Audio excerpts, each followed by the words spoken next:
7h25, Thomas Soto. Les secrets politiques de Caroline Roux. Bonjour Caroline. Bonjour Thomas. Les CRS sont épuisés par le plan Vigipirate et ils le font savoir. L'armée, elle, est mobilisée avec le plan Sentinelle.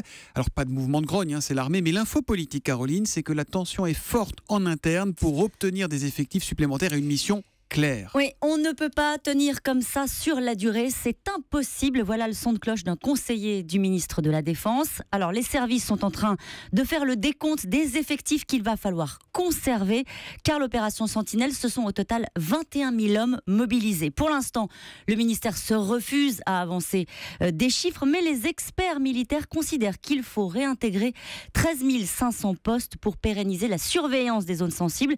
Il s'agit, Thomas, de réajuster la loi de programmation militaire, pas de création d'effectifs, mais des économies prévues qui ne seront pas faites. François Hollande doit rendre ses arbitrages en mai et comme on le dit au ministère de la Défense, tout doit être bouclé avant le 14 juillet. L'autre élément qui crispe les militaires, c'est leur mission de surveillance. Ils souhaitent qu'elle soit considérée comme une opération militaire intérieure. En clair, les soldats ne veulent pas se transformer en vigie. Ça fait aussi partie des sujets et des attentes. Mais tout ça, toute cette revue d'effectifs, ça va coûter cher, ça va plomber les finances, non ? Oui, c'est ça. Et en plus, on est en plein dans les discussions budgétaires en ce moment. Naturellement, vous vous doutez que Bercy traîne les pieds, car après avoir allègrement joué sur le levier de la défense pendant des années pour trouver des marges budgétaires, eh bien, il faut de nouveau accepter de mettre le prix pour la sécurité du pays.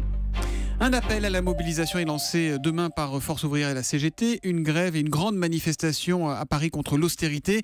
La question politique du jour est simple. Est-ce que le mouvement sera suivi ? Alors, la mobilisation sera nettement plus forte que lors de la dernière journée d'action du 18 mars. L'an dernier, c'était le pronostic des principaux leaders syndicaux que j'ai pu joindre. En même temps, la dernière initiative, ils prennent pas trop de risques, Thomas, parce que ça avait été un échec cuisant.